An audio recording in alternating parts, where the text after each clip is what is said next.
প্রিয় শিক্ষার্থীবৃন্দ, তোমরা আমার কথা কি শুনতে পাচ্ছ? শুনতে পারলে একটু জানাও। আর আজকের পাঠ হলো পঞ্চম অধ্যায়, অর্থাৎ অভিকর্ষ ও মহাকর্ষ।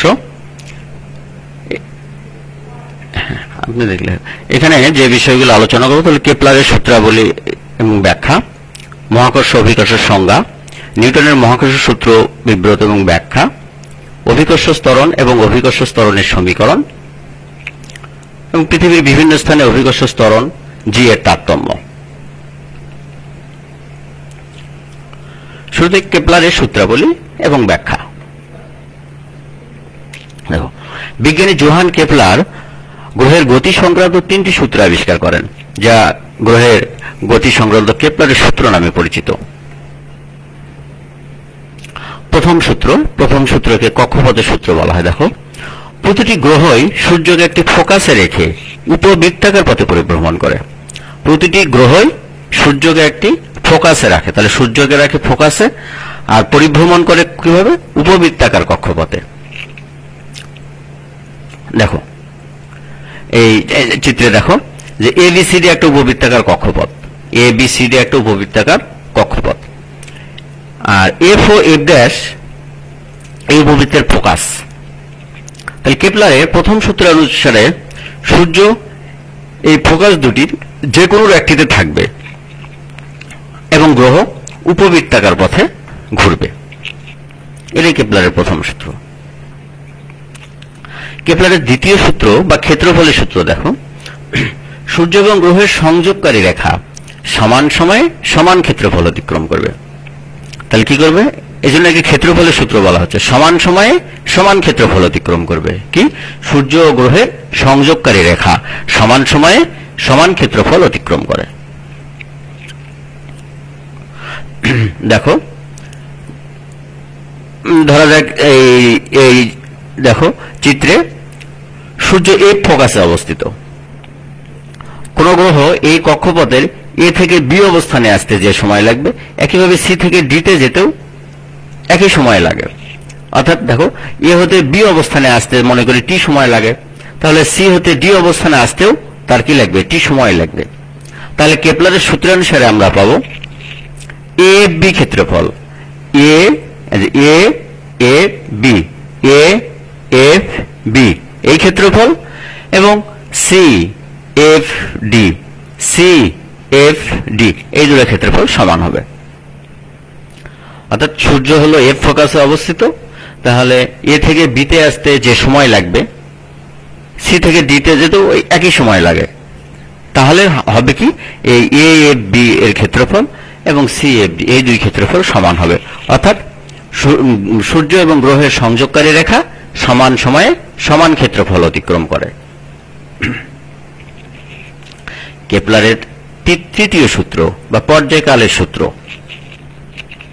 সূর্যের চারদিকে প্রতিটি গ্রহের আবর্তনকালের বর্গ, সূর্যের চারদিকে প্রতিটি গ্রহের আবর্তনকালের বর্গ সূর্য থেকে ওই গ্রহের গড় দূরত্বের ঘনফলের সমানুপাতিক।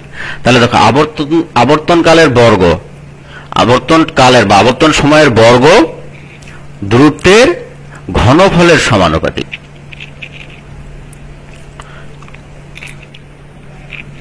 দেখো, দূরত্ব আর আবর্তনকাল হলো টি।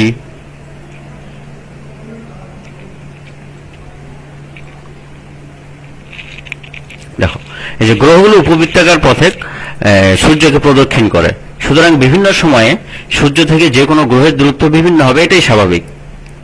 আচ্ছা, সূর্য থেকে যে কোনো গ্রহের গড় দূরত্ব যদি আর, এবং সূর্যকে একবার প্রদক্ষিণ করতে ওই গ্রহের টি সময় লাগে, তবে কেপলারের তৃতীয় সূত্র অনুসারে আমরা লিখতে পারি টি স্কোয়ার প্রপোর্শনাল আর কিউব।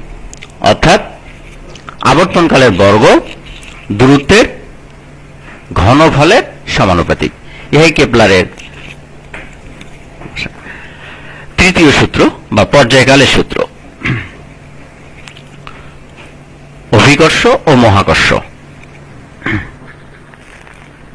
অভিকর্ষ কি? কোন একটি বস্তুকে পৃথিবী যে বল দ্বারা তার কেন্দ্রের দিকে আকর্ষণ করে তাকে বলা হয় অভিকর্ষ বা মাধ্যাকর্ষণ বল। যেমন পৃথিবী ও চন্দ্রের মধ্যে যে আকর্ষণ বল, সেটাই মূলত অভিকর্ষ বল। আচ্ছা, এবার মহাকর্ষ,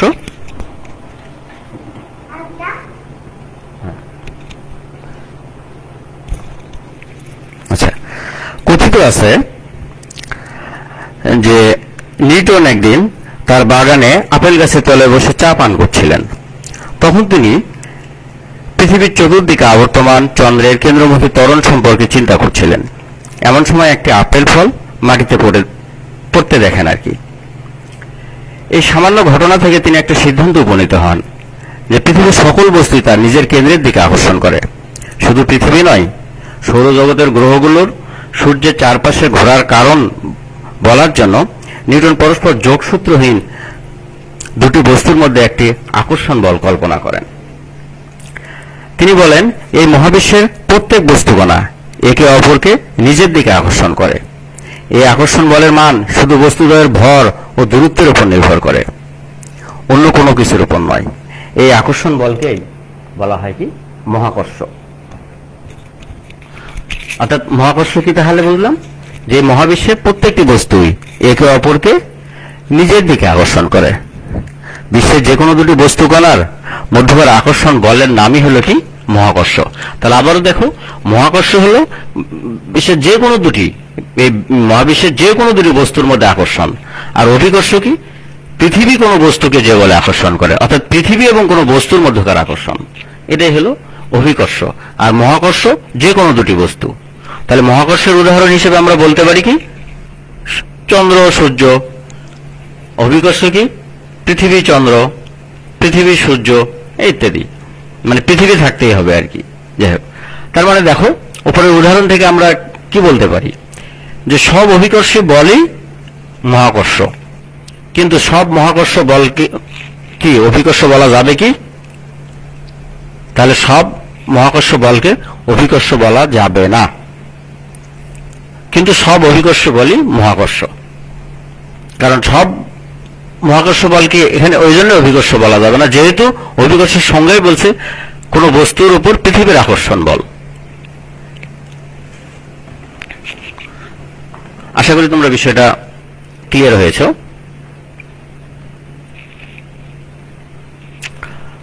নিউটনের মহাকর্ষ সূত্র দেখো, মহাবিশ্বের প্রতিটি বস্তু কণা একে অপরকে নিজ কেন্দ্রের দিকে আকর্ষণ করে।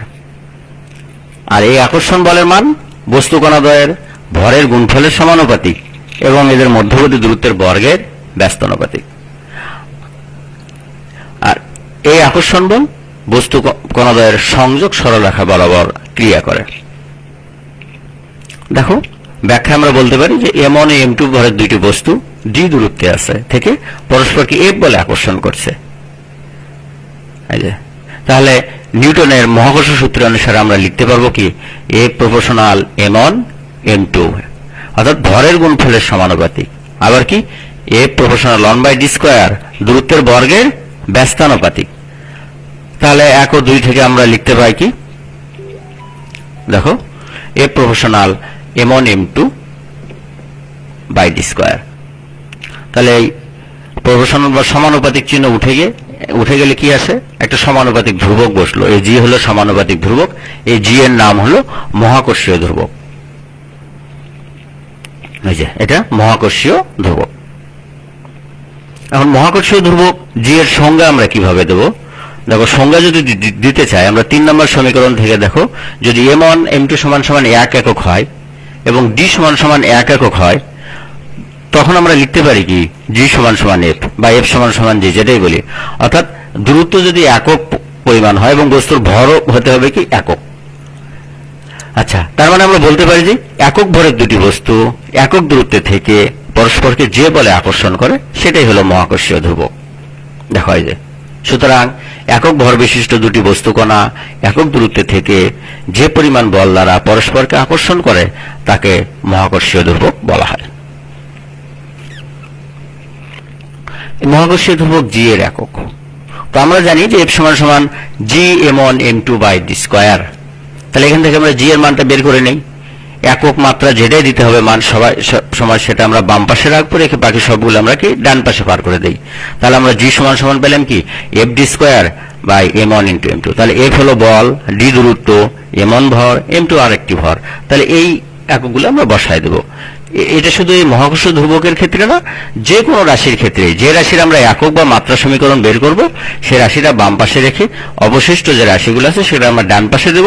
এরপর ডান পাশের রাশিগুলোর আমরা কি করব, একক বসাবো। মাত্রা ক্ষেত্রে আমরা মাত্রা বসাবো, তাহলে আমরা পেয়ে যাব ওই রাশির একক বা মাত্রা। তাহলে একইভাবে আমরা বলের একক বসাই। দেখো বল, দূরত্ব, ভর, ভর, বলের একক বসাই। বলের একক হলো কি, নিউটন। শেষের দিকে একটু আসেন। দেখো বলের একক নিউটন, দূরত্বের একক মিটার স্কয়ার, ভরের একক কেজি স্কয়ার। সুতরাং আমরা এমকেএস পদ্ধতিতে আমরা বলতে পারি জি এর একক newton metre square per KG square. একইভাবে যদি সিজিএস পদ্ধতির বলা যায়, তাহলে সিজিএস পদ্ধতিতে বলের একক ডাইন, দূরত্বের একক সেন্টিমিটার স্কয়ার, ভরের একক কি গ্রাম স্কয়ার। তাহলে ডাইন centimetre square per gram square. একইভাবে যদি এপিএস পদ্ধতিতে দিতে চাই, এপিএস পদ্ধতিতে বলের একক কি পাউন্ডাল, দূরত্বের একক ফুট, ভরের একক পাউন্ড। এই জন্য আমরা লিখেছি poundal foot square by pound square. এবার মহাকর্ষীয় ধ্রুবক জি এর মাত্রা সমীকরণ। আগে বলেছি যে রাশিটির একক বা মাত্রা দিতে হয় সেটা আমরা বাম পাশে নিই, অবশিষ্ট রাশিগুলোকে আমরা ডান পাশে ট্রান্সফার করব। দেখো একক যেভাবে নির্ণয় করেছি, মাত্রার ক্ষেত্রে আমরা সেই একই কাজ করলাম। তাহলে এটা পেলাম, এফ হলো বল, ডি দূরত্ব, এম ভর। এখন আমরা এই বল, দূরত্ব এবং ভরের মাত্রাগুলো বসাই দেব। দেখো বলের মাত্রা কি এম এল পার টি স্কয়ার, দূরত্বের মাত্রা এল স্কয়ার, ভরের মাত্রা এম ইন্টু এম। তাহলে আমরা ফাইনালি কি পাচ্ছি, জি সমান সমান কি পাচ্ছি, এ দেখো এ এম এম কেটে গেলে এম উপরে গিয়ে ইনভার্স হয়ে যায়, মানে এল কিউব পার টি স্কয়ার। এটাই হলো কি মহাকর্ষীয় ধ্রুবক জি এর মাত্রা সমীকরণ। এখন দেখো মহাকর্ষীয় ধ্রুবক জি এর মান। তাহলে এমকেএস পদ্ধতিতে জি এর মান 6.673 into 10 to the power minus 11 newton metre square per KG square. CGS পদ্ধতিতে জি এর মান 6.673 into 10 to the power minus 8 dyne centimetre square per gram square. এবং এপিএস পদ্ধতিতে জি এর মান 1.069 into 10 to the power 9 poundal foot square per pound square. আচ্ছা, এখন একটা প্রশ্ন হলো কি, এই যে জি এর মান এমকেএস পদ্ধতি হোক আর সিজিএস পদ্ধতি যাই হোক, এই মানটা বলতে আমরা কি বোঝাই? যেমন জি এর মান 6.673 into 10 to the power minus 11 newton metre square per KG square বলতে কি বোঝায়? তাহলে আমাকে যেতে হবে আগে জি বলতে কি বোঝায় এটা আগে জানতে হবে, যে জিটা কি।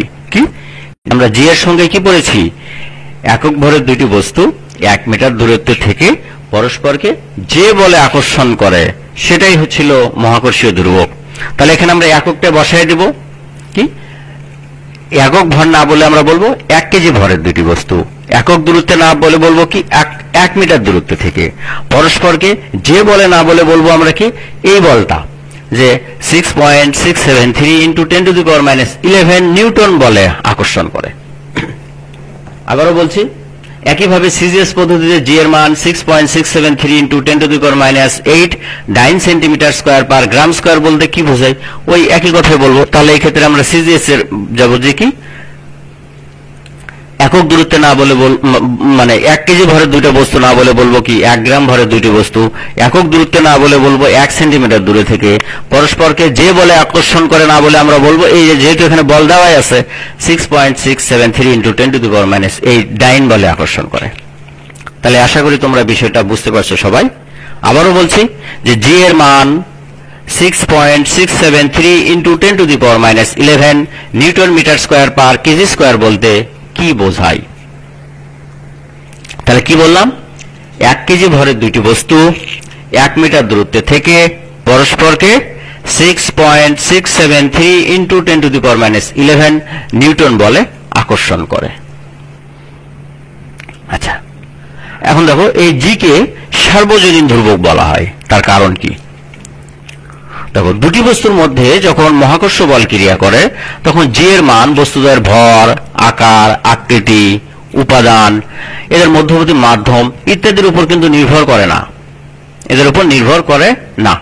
জি এর মান সর্বদাই ধ্রুব থাকে বলেই এই জন্য একে মূলত সার্বজনীন ধ্রুবক বা বিশ্বজনীন মহাকর্ষীয় ধ্রুবক বলা হয়।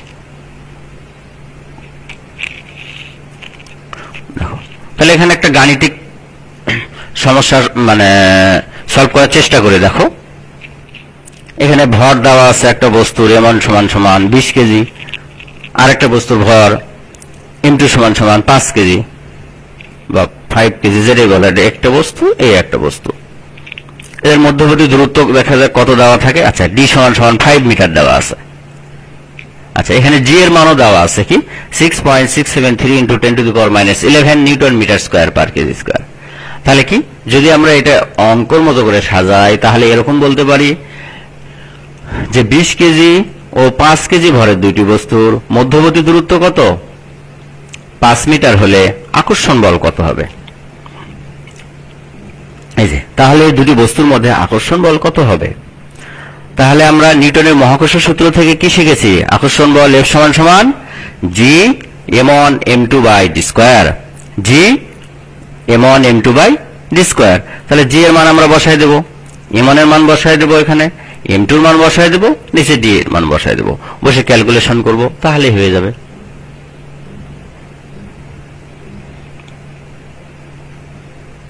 এখন যদি এরকম মানে এই আকর্ষণ বলের মান দেওয়া থাকলো, তো জি এর মান দেওয়া নাই, তাহলে কি তুমি পারবে না? তখন শুধু মানে ওই এফ সমান সমান জি m1 m2 by D square, এই সমীকরণ থেকে আমরা জি এর মানটা বের করে নেবো। তো জিটাকে বাম পাশে রেখে বাকি সবগুলোকে ডান পাশে দেবো। সেটা যেটাই চাক না কেন, m1 চাইতে পারে, m2 চাইতে পারে, দূরত্ব d চাইতে পারে, যেটারই মান চাইবে সেটা আমরা বাম পাশে রেখে বাকি রাশিগুলো ডান পাশে দিয়ে আমরা মান বসে ক্যালকুলেশন করব, তাহলে রেজাল্ট পেয়ে যাব। আর যে কোনো অঙ্ক করার ক্ষেত্রে একটা বিষয় আমি আগেই বলেছি যে একই পদ্ধতির একক, অর্থাৎ সবগুলো এককের পদ্ধতি একই হতে হবে। ভিন্ন ভিন্ন এককের পদ্ধতি থাকতে আসলে ওটা হবে না, ক্যালকুলেশন সঠিক হবে না।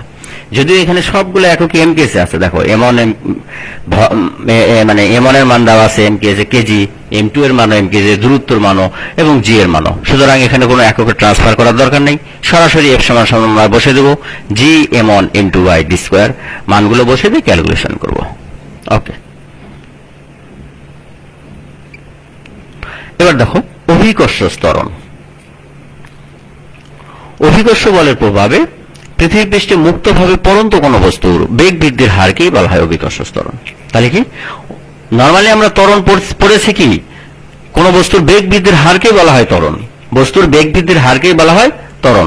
তাহলে অভিকর্ষ ত্বরণের ক্ষেত্রে কি বলবো, এই বাড়তি অভিকর্ষ বলের প্রভাবে, এই কথাটি আমরা বাড়তি যুক্ত করে নেব। আমরা মোটামুটি সবাই জানি ত্বরণ কাকে বলে, তৃতীয় অধ্যায়ে পড়েছি যে কি বস্তুর বেগ বৃদ্ধির হারকেই বলা হয় ত্বরণ। তাহলে আমরা এখানে বলবো কি, যে অভিকর্ষ ত্বরণের বেলায় শুধু বাড়তি একটু যোগ করব, অভিকর্ষ বলের প্রভাবে কোন বস্তুর বেগ বৃদ্ধির হারকে বলা হয় ত্বরণ, এইটুকু বললেও চলবে। অথবা আরো একটু যদি ভালো করে বলতে চাই তাহলে বলবো কি, অভিকর্ষ বলের প্রভাবে ভূপৃষ্ঠে মুক্তভাবে পড়ন্ত কোন বস্তুর বেগ বৃদ্ধির হারকে অভিকর্ষ ত্বরণ বলা হয়। আচ্ছা, তাহলে অভিকর্ষ ত্বরণের একক আমরা এমনি রৈখিক ত্বরণ বা ত্বরণের একক যেরকম পড়েছি, একক এবং মাত্রা, অভিকর্ষ ত্বরণের একক এবং মাত্রা একই। ত্বরণের একক আমরা কি পড়েছিলাম এমকেএস পদ্ধতিতে, মিটার পার সেকেন্ড স্কয়ার। তাহলে এই অভিকর্ষ ত্বরণ জি এর একক হলো কি মিটার পার সেকেন্ড স্কয়ার। একইভাবে সিজিএস পদ্ধতিতে সেন্টিমিটার পার সেকেন্ড স্কয়ার এবং এপিএস পদ্ধতিতে ফুট পার সেকেন্ড স্কয়ার। তাহলে অভিকর্ষ ত্বরণের মাত্রা সমীকরণও একই হবে, জি সমান সমান কি এল পার টি স্কয়ার, অর্থাৎ বেগের মাত্রা, নিচে হলো বসাইছিলাম কি ত্বরণের মাত্রা মানে সময়ের মাত্রা, এই জন্য এল পার টি স্কয়ার হয়েছে। তাহলে অভিকর্ষ ত্বরণের জি এর একটা মান আছে, তাহলে এমকেএস পদ্ধতির এই মান 9.8 বা 9.81 metre per second square, CGS পদ্ধতিতে 9.81 সেন্টিমিটার পার সেকেন্ড স্কয়ার, আর এপিএস পদ্ধতিতে 32.2 ফুট পার সেকেন্ড স্কয়ার। এই মানগুলো জানা থাকা অবশ্যই প্রয়োজন, মানে এই তিনটা পদ্ধতির মান। বিশেষ করে অঙ্ক করার সময় দেখা গেল যে তোমার সিজিএস পদ্ধতিতে সবগুলো মান সিজিএস এ দেওয়া আছে, ওই ক্ষেত্রে যদি সিজিএস এর মান না বসাও তাহলে কিন্তু অঙ্কটা সঠিক হবে না। আমরা অনেক ক্ষেত্রে প্রায় ভুল করে থাকি যে সিজিএস বা এপিএস পদ্ধতিতে সবগুলো মান দেওয়া আছে, কিন্তু আমরা জি এর মান বলতেই শুধু বুঝি যে 9.8 বা 9.81। আচ্ছা, জি এর মান 9.81 ঠিক আছে, কিন্তু এটা এমকেএস পদ্ধতিতে জি এর মান, এটা মনে রাখতে হবে। তাহলে কি করব আমরা এই অঙ্ক করার ক্ষেত্রে? যদি সিজিএস এ থাকে তাহলে আমরা সিজিএস পদ্ধতিতে জি এর মান বসাবো, এপিএস পদ্ধতি থাকলে আমরা এপিএস পদ্ধতিতে জি এর মান বসাবো, অথবা তুমি যদি এমকেএস পদ্ধতিতে অঙ্কটা করতেই চাও তাহলে অন্যান্য একককে আমরা এমকেএস পদ্ধতিতে কনভার্ট করে নেব। এই এখন এখানে একটা প্রশ্ন আসে গেল যে ভূপৃষ্ঠে কোন স্থানে জি এর মান 9.81 মিটার পার সেকেন্ড স্কয়ার বলতে কি বোঝায়? এই যে কোনো বলতে কি বোঝায় এটা এই ধরনের উত্তর দেওয়ার আগে ওই রাশিটা সম্পর্কে জানতে হবে। তাহলে জি বলতে কি বোঝায় বা জি কাকে বলে, অর্থাৎ অভিকর্ষ ত্বরণ কাকে বলে? আমরা অভিকর্ষ ত্বরণের সঙ্গে কি পড়েছিলাম যে অভিকর্ষ বলের প্রভাবে ভূপৃষ্ঠে মুক্তভাবে পড়ন্ত কোনো বস্তুর বেগ বৃদ্ধির হার। তাহলে আমরা কিভাবে বলবো যে অভিকর্ষ বলের প্রভাবে ভূপৃষ্ঠে মুক্তভাবে পড়ন্ত কোনো বস্তুর বেগ প্রতি সেকেন্ডে 9.81 মিটার পার সেকেন্ড বৃদ্ধি পায়। এখানে কিন্তু আর মিটার পার সেকেন্ড স্কয়ার বলবো না, ওই যে প্রতি সেকেন্ডের ওখানে একটা সেকেন্ড থেকেই গেল, তাহলে উপরের মিটার পার সেকেন্ড, তাহলে এটা কি মিটার পার সেকেন্ড স্কয়ার হয়ে যাচ্ছে না?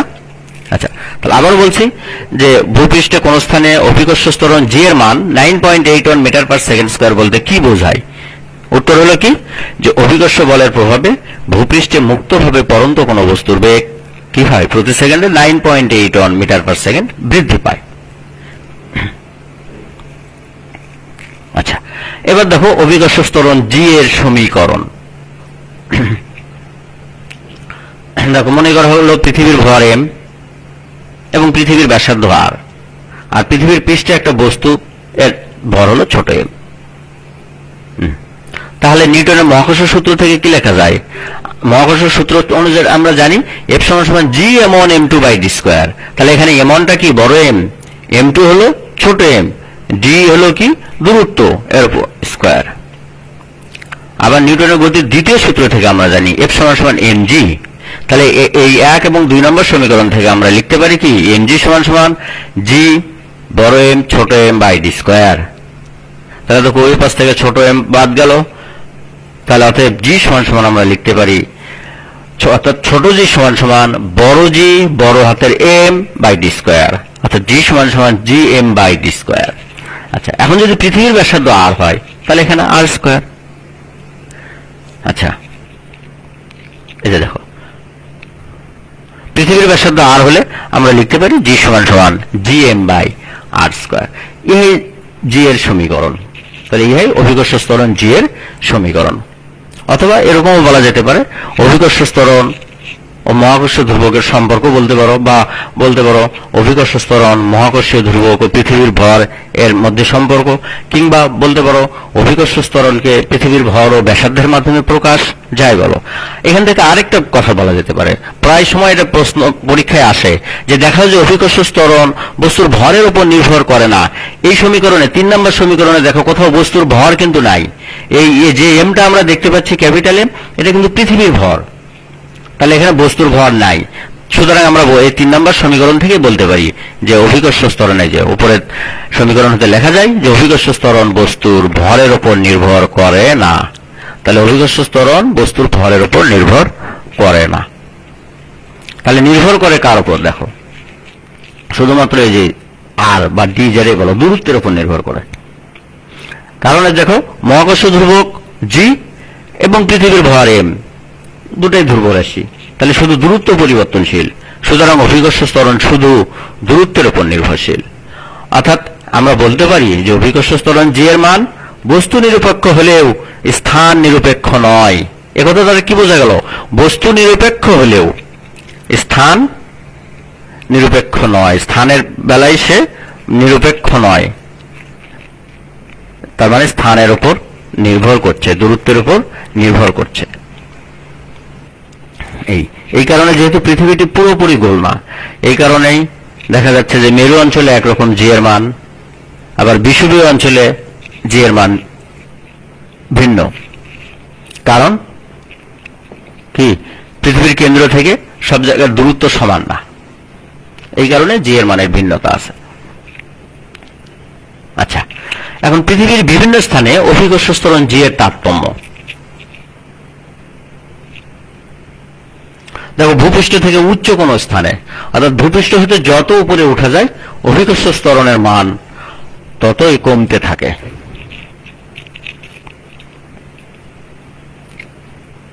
দেখো মনে করি পৃথিবীর ভর m, ব্যাসার্ধ r, তাহলে পৃথিবী পৃষ্ঠে অভিকর্ষ ত্বরণ g সমান সমান gm/r² হবে। ওটাই ওকে।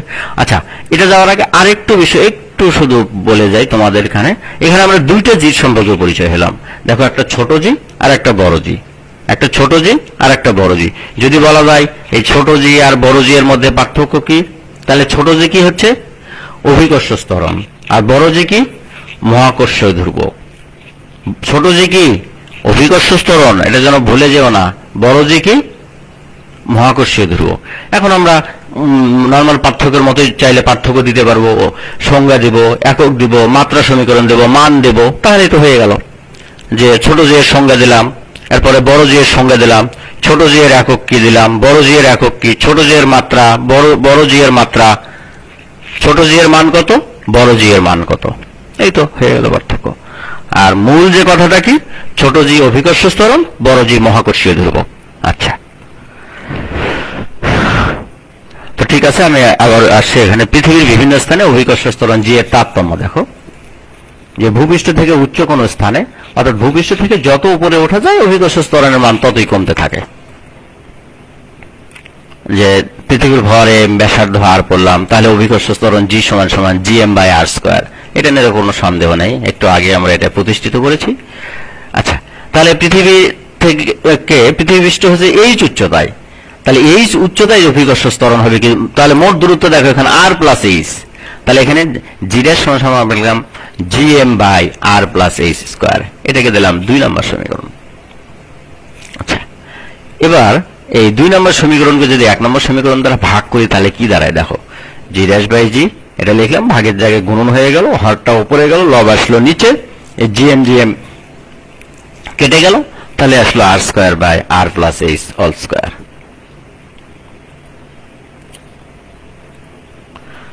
এই তাহলে আমরা উভয় পক্ষকে লব ও হরকে যদি r² দ্বারা ভাগ করি তাহলে এরকম পাই। এটাকে যদি উপরে নিয়ে যায় তাহলে ইনভার্স 2 হয়ে যায় সূচকের নিয়ম অনুসারে। আচ্ছা, এখন আমরা একে দ্বিপদী উপপাদ্যের সাহায্যে বিশ্লেষণ করব। যদি দ্বিপদী উপপাদ্যের সাহায্যে আমরা লিখতে পারি, একবারে লিখে ফেলি 1 - 2h/r। এখানে আরো সংখ্যা আছে, যেহেতু h এর মান মানে ক্ষুদ্র বা r/h এর মান খুব ক্ষুদ্র, তাই এই r/h এর আরো যে অন্যান্য ঘাতগুলো আছে, উচ্চ ঘাতগুলো বাদ দিয়ে দেওয়া হয়েছে। তাহলে কি পেলাম আমরা, যে g'/t, এবার আমরা কি লিখবো, g'/g, g সমান সমান কি 1 - 2h/r। তাহলে g' সমান সমান gটা গুণন হয়ে যাবে, g × 1 - 2h/r। এটা 3 নম্বর সমীকরণ দিলাম। তাহলে এই 3 নম্বর সমীকরণ থেকে কি দেখা যায়, দেখো h এর মান বৃদ্ধি করলে এই 1 - 2h/r এর মান হ্রাস পায়, অর্থাৎ g' এর মান হ্রাস পায়। সুতরাং আমরা কি বলতে পারি, ভূপৃষ্ঠ হতে যত উপরে ওঠা যায় অভিকর্ষ ত্বরণের মান ততই কমতে থাকে। আশা করি বিষয়টি তোমরা ক্লিয়ার হয়েছে। এবার পৃথিবীর অভ্যন্তরে কোন স্থানে যাওয়া যাক। আমরা ভূপৃষ্ঠ থেকে উপরের দিকে উঠলাম প্রথমে, এবার আমরা ভূপৃষ্ঠ থেকে অভ্যন্তরে যাব। দেখো ভূপৃষ্ঠ হতে যত নিচে যাওয়া যায় অভিকর্ষ ত্বরণের মান ততই কমতে থাকে। তাহলে মনে করি পৃথিবীর ভর m এবং ব্যাসার্ধ r, তাহলে পৃথিবী পৃষ্ঠে অভিকর্ষ ত্বরণ আমরা জানি g সমান সমান gm/r²। আবার পৃথিবীর আয়তন, যেহেতু পৃথিবী একটা গোলক, গোলকের আয়তন আমরা জানি 4/3 πr³, আর যেহেতু ব্যাসার্ধ। আচ্ছা, আয়তন যদি পেলাম তাহলে আমরা ভর কি পাবো, ভর সমান সমান কি লিখতে পারি, আয়তন গুণন ঘনত্ব। কারণ ঘনত্ব কি, ঘনত্ব কি সাধারণত রো দ্বারাই বেশি প্রকাশ করা হয়। এখানে পৃথিবীর জন্য বড় হাতে ডি লেখা হয়েছে আর কি, রো বা ডি যেটাই বলি, রো বা ডি সমান সমান কি m/v, m/v, অর্থাৎ একক আয়তনের ভরকে ঘনত্ব বলা হয়। তাহলে m সমান সমান কি হবে, ভি রো বা ভি ডি হবে না। আচ্ছা, তাহলে এখানে আমরা ভি এর মান বসালাম, ডি তো থেকে গেল। আচ্ছা, তাহলে 1 নম্বর সমীকরণে যদি মানটা আমরা এই m এর মানটি বসিয়ে দেই তাহলে কি দাঁড়ায়, g সমান সমান দেখো এইরকম হচ্ছে, g × 4/3 πr³d, অর্থাৎ এই m এর মানটি আমরা এই বসিয়ে দিলাম 1 নম্বর সমীকরণে। এটা একটু ক্যালকুলেশন করে নেই, যে r² যদি আমরা কেটে নিই তাহলে 4 এর নিচে 3 g πr/d, এটাকে 2 নম্বর সমীকরণ দিলাম। দেখো এই যে এখানে চিত্রে দেখানো হয়েছে, আর এখান থেকে আমরা দেখো একটু একটু যদি নিচে এইচ গভীরতা, এখন আমরা দেখো এইচ গভীরতায় নিচে নামবো একটু। আগে আমরা এই পৃথিবী পৃষ্ঠ থেকে এইচ দূরত্ব উপরে গিয়েছি, উপরে না গিয়ে আমরা এখন অভ্যন্তরে আসবো। এই যে দেখো তাহলে কি হচ্ছে, আবার ভূপৃষ্ঠ হতে এইচ দূরত্বে পৃথিবীর অভ্যন্তরে আমরা এ' বিন্দুতে আসলাম। তাহলে এ' বিন্দুতে আসছে বিবেচনা করে তাহলে টোটাল দূরত্ব হবে কত? কেন্দ্র থেকে এই এর দূরত্ব হবে কত? আর মাইনাস এইচ না? আর মাইনাস এইচ, যেহেতু এই কেন্দ্র থেকে পৃথিবীর পৃষ্ঠ পর্যন্ত দূরত্ব আর, তাহলে আমরা এখানে আমরা ওই ক্ষেত্রে ছিল আর প্লাস এইচ, যেহেতু আমরা উপরের দিকে গিয়েছিলাম, যে এবার যেহেতু পৃথিবীর অভ্যন্তরে আসলাম এই কারণে এখানে এইচটা মাইনাস হয়েছে। এখন এটাকে যদি একটা গোলক কল্পনা করি, গোলক দেখো একটা গোলক উৎপন্ন হয়েছে। আচ্ছা, তাহলে এই উৎপন্ন গোলকের আয়তন আমরা লিখতে পারি একইভাবে 4/3 পাই আর কিউব, আর এর মান যেহেতু আর মাইনাস এইচ কিউব। তাহলে ভর সমান সমান কি হবে? ওই যে আমরা বললাম যে ঘনত্ব সমান সমান কি এম বাই ভি, তাহলে এম সমান সমান ভি গুণন ঘনত্ব বা ভি রো বা ভি ডি যেটাই বলি। তাহলে এখানে এম ড্যাশ সমান সমান ভি ড্যাশ ডি হয়েছে, তাহলে এখানে ভি ড্যাশের মান বসালাম। এখন আমরা তাহলে তাই যদি হয় তাহলে এ ড্যাশ বিন্দুতে অভিকর্ষ ত্বরণ কি হবে? এ ড্যাশ বিন্দুতে অভিকর্ষ ত্বরণ কি হবে? G M dash by R square. আচ্ছা, আর স্কয়ার বা উত্তর উপর স্কয়ার। তাহলে আমরা এখানে এই আর এর পরিবর্তে অর্থাৎ দূরত্বের মানটা, এই যে দূরত্ব যেটা ছিল আর এখানে হবে না, আসলে আর এর পরিবর্তে এখানে আমরা লিখতে হবে আসলে আর মাইনাস এইচ। আর এর পরিবর্তে কি হবে এখানে? আর মাইনাস এইচ। নিচের সমীকরণে ঠিক আছে, এখানে আসলে আর মাইনাস এইচ লিখলে ভালো হতো। জি এর মান বসালাম, এম ড্যাশের মান বসালাম। এই দেখো এখন এটা কেটে এই ফর্মেটে থেকে গেল, এটা 3 নম্বর সমীকরণ। আচ্ছা, তাহলে এখন যদি 3 নম্বর সমীকরণকে 2 নম্বর সমীকরণ দ্বারা ভাগ করি তাহলে কি হয় দেখো।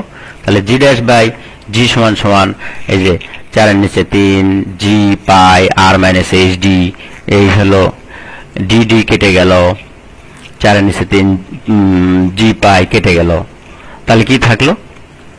আর মাইনাস এইচ বাই আর। তাহলে এখান থেকে জি ড্যাশ সমান সমান কি লিখতে পারি দেখো, আর আর কেটে গেল 1 মাইনাস এইচ বাই আর, তাহলে জি ড্যাশ সমান সমান জি 1 মাইনাস এইচ বাই আর। এটা দিলাম 4 নম্বর সমীকরণ। তাহলে 4 নম্বর সমীকরণ থেকে আমরা কি দেখতে পাচ্ছি যে এইচ এর মান বৃদ্ধি করলে 1 মাইনাস এইচ বাই আর এর মান হ্রাস পায়, অর্থাৎ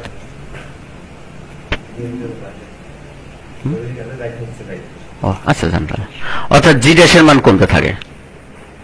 সুতরাং ভূপৃষ্ঠ হতে যতই নিচে যাওয়া যায় অভিকর্ষ ত্বরণের মান ততই কমতে থাকে। এখন তাহলে পৃথিবীর কেন্দ্রে কি হবে দেখো, আমরা জানি পৃথিবীর কেন্দ্রে অভিকর্ষ ত্বরণের মান 0। কেন 0 দেখো, যে 4 নম্বর সমীকরণ থেকে আমরা জানলাম কি জি ড্যাশ সমান সমান জি ইন্টু 1 মাইনাস এইচ বাই আর। এখানে পৃথিবীর কেন্দ্রে অর্থাৎ ও বিন্দুতে এইচ এবং আর সমান, এইচ সমান সমান আর। তাই যদি হয় তাহলে এখানে যদি আমরা মানটা বসাই আর বাই আর, তাহলে এটা কেটে গেল, তাহলে কি হবে 1 মাইনাস 1 0 হয়ে গেল, আর 0 সাথে যে কোনো কিছু গুণ করলে 0 হয়ে যায়, তো সব 0 হয়ে যায়। সুতরাং জি ড্যাশ সমান সমান 0। তার মানে কি এ থেকে বোঝা যায় কি পৃথিবীর কেন্দ্রে অভিকর্ষ ত্বরণের মান 0। সুতরাং পৃথিবীর কেন্দ্রে যদি কোনো বস্তু নিয়ে যাওয়া যায় তো ওই বস্তুর উপর পৃথিবীর কোনো আকর্ষণ বল থাকে না, যেহেতু ওজন মানে জি এর মান 0, এই কারণে ওজন 0 হয়ে যায়। আচ্ছা, ভর ও ওজনের মধ্যে পার্থক্য। আমরা জানি ভর হলো কি পদার্থের মোট পরিমাণ, আর ওজন হলো কোনো বস্তুর উপর পৃথিবীর আকর্ষণ বল। ভর একটা স্কেলার রাশি, ওজন ভেক্টর রাশি। ভরের একক কেজি, গ্রাম, পাউন্ড। ওজনের একক নিউটন, ডাইন, পাউন্ডাল। ভরের মাত্রা এম, ওজনের মাত্রা বা বলের মাত্রা কি এম এল পার টি স্কয়ার। বস্তুর ভরের কোনো পরিবর্তন হয় না, আর স্থান ভেদে ওজনের পরিবর্তন হয়। আচ্ছা, যে কোনো ধরনের নিক্তির সাহায্যে ভর পরিমাপ করা যায়, আর সাধারণত স্প্রিং নিক্তির সাহায্যে ওজন পরিমাপ করা হয়। কোন বস্তুর ওজনকে যদি জি দ্বারা ভাগ করা যায়, আমরা জানি তাহলে ডাব্লিউ সমান সমান কি এম জি, তাহলে নিচে যদি জি লিখি, জি জি কেটে গেল, তাহলে ভর এম পাওয়া যায়। একইভাবে কি কোনো বস্তুর ভরকে যদি জি দ্বারা গুণ করা যায় তাহলে ভর এম হলে, এবং জি জি জি দ্বারা যদি গুণ করে তাহলে এম জি, অর্থাৎ ডাব্লিউ সমান সমান এম জি, তাহলে আমরা ওজন পেয়ে গেলাম। এই হলো মোটামুটি ভর এবং ওজনের মধ্যে পার্থক্য।